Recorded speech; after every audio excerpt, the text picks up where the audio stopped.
7:01 PM nga at dito ay tatawid kami ng pedestrian lane. Aba, syempre, bawal tumawid dahil naka-red light. Naghintay nga kami dito ng ilang minuto sa sobrang tagal. Ayaw ko kasali sa lahat yung pinaghihintay ko ng matagal. Uy, CUA. Hindi na kami nakapaghintay dito, tumawid na kami. Bakit ba? Batas kami. Sakto naman kasing walang mga traffic enforcer na nagbabantay. Kaya okay lang, walang kaso. Pero kapag nandito iyon, tiyak nayari kami. At dito nga ay nasalubong namin sa tapat ng tindahan ni Harabas ang mangyan na namamalimos. Pasensya ka na po, hindi po ako mayaman eh.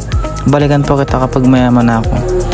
Nagmamadali na nga kami naglalakad dito dahil nga itong kasama ko ay malilate sa kanyang trabaho. Siyempre bawal daw malate kasi nga papagalitan siya ng boss niya. So ayan, makikita nyo nga na napakaraming tao na dito sa plaza dahil nga ngayong gabi ang pailaw ni Mayor Ray Ladaga. At dito nga mga katagwanyero ay pumunta muna kami sa gitna upang tingnan kung gaano nga ba karami ang tao dito sa plaza. So pagpasensyahan nyo na kasi masyadong kabado ako ngayon magsalita dahil excited ako ngayon.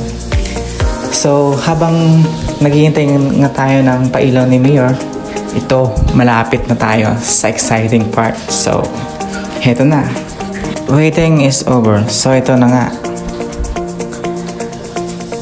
5, 4, 3, 2, 1. So ayan, sulit yung pailaw ngayon ni Mayor Ray Ladaga. So ayan, makikita nyo naman sa video na sobrang daming nanonood. Maraming taong tinangkilik yung pailaw ni Mayor. So sana nagustuhan nyo yung inihanda kong video sa inyo mga katagwanyero. Hanggang sa muli, sana suportahan nyo ako sa aking panibagong videong gagawin. Maraming salamat.